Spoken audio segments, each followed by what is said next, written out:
você também não está longe, não. Gente, quem usou máquina datilografar, levanta a mão aí, só para eu ter uma ideia. Olha para mim. Pode abaixar a mão. Então todo mundo vai entender isso. Olha aqui, ó. Olha. Isso aqui já é uma pausa. Isso aqui já é uma pausa. Mexer no cilindro, correr o carrinho. Fui arquivar. Hoje tudo isso, o arquivo é feito dentro da memória do sistema. Quando o sistema não está no local, ele está remoto, ligado ao teu terminal. Você já não para. Essas pausas naturais aqui, ó, que é o retorno do carro da máquina, a troca de papel e a correção de erros ou de arquivos já não existe mais. Por isso que essa foto, que numa pesquisa hercúlea eu consegui capturar lá em São Paulo, uma agência do Banco do Brasil, na década de 40, onde ainda havia uma discriminação muito grande separando homens e mulheres. As mulheres era reservado o trabalho de retaguarda, né, como a gente chama retague, enfim. Mas a incidência era menor por conta dessas razões. A outra razão é porque a medicina não estava preparada como hoje para identificar esse tipo de patologia. Estima-se que no Brasil nós produzamos hoje algo da ordem de 800 mil acidentes. 800 mil acidentes do trabalho, aí incluídos os acidentes típicos, o cara caiu do andame, o sujeito tropeçou no meio-fio quando saiu de casa, é o ritmo, né, de trajeto, ou então, sabe, martelou a mão, enfim. E mais as doenças do trabalho, as doenças profissionais. 82% são de natureza típica, é o acidente clássico, como eu dei o exemplo. O cara que bate o martelo no dedo, cai no andame e tal. De trajeto, 12%, e as doenças, 6%. É uma fração que nos permite a ilusão de achar que as doenças são menos importantes, porque o percentual é muito pequenininho.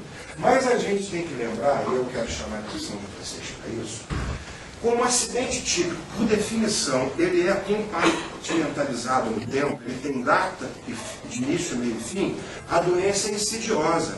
Os 6% que adoeceram ontem, Aloysio, vão se somar aos 6% que adoeceram no mês passado, no ano passado.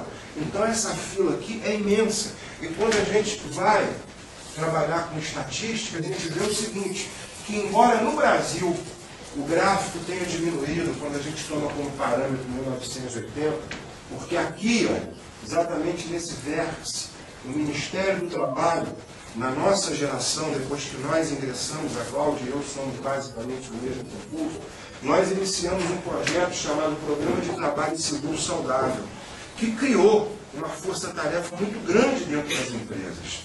E o resultado foi esse, a gente conseguiu, os números mostram, derrubar a incidência não só de acidentes do ponto de vista qualitativo, mas das doenças do ponto de vista quantitativo. Agora, olha que interessante, eu queria te pedir, tem uma cadeirinha ali, senta ali, é importante você ver esse gráfico. Se esse gráfico seria interessante, vai pertinho no vídeo. Olha só, gente, o que Dortiler representa. Olha a quantidade dentro das doenças ocupacionais, que são muitas, Dortiler representa uma fração. E as mulheres são mais acometidas do que os homens. Não é porque sejam um sexo frágil, porque existe...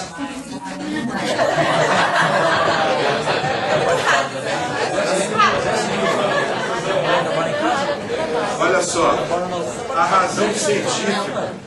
razão científica principal são questões de natureza hormoniais. Isso já está provado. Porém, para vocês que disseram isso, existe tese de um grande estudioso do assunto, onde ele diz o seguinte, que analisado o perfil da mulher e do homem, né, em face de uma diferença de caixa, por exemplo, o homem tem a tendência, 10 centavos, R$1, ele bota do bolso e vai embora tomar o chopp. A mulher não, a mulher fica procurando a diferença. Não, isso está escrito em tese. E talvez por essa responsabilidade, sem querer nos chamar de responsáveis, as mulheres tragam sobre si uma demanda psicogênica um pouco maior, que com certeza... Bem, no Brasil esses estudos são muito pobres ainda. A maioria deles são colhidos de dados da Previdência. Mas a gente pode dizer o seguinte, que numa faixa de 40% a 70% dos casos atendidos nos núcleos ocupacionais é DORT. Um determinado banco brasileiro, não vamos fazer propaganda contra o banco também, né? 1 entre 4 funcionários, segundo a Fundacentro, que pertence a nós, Ministério do Trabalho, tem sintomas de lerra. 5 mil trabalhadores por ano, segundo a Previdência, ficam inválidos no Brasil por conta de lerra-DORT. E 1 em cada 100 trabalhadores do Sudeste, que é a nossa região, porta a doença, sendo que ela é a segunda maior causa de afastamento do trabalho no Brasil. Em algumas pesquisas, a primeira.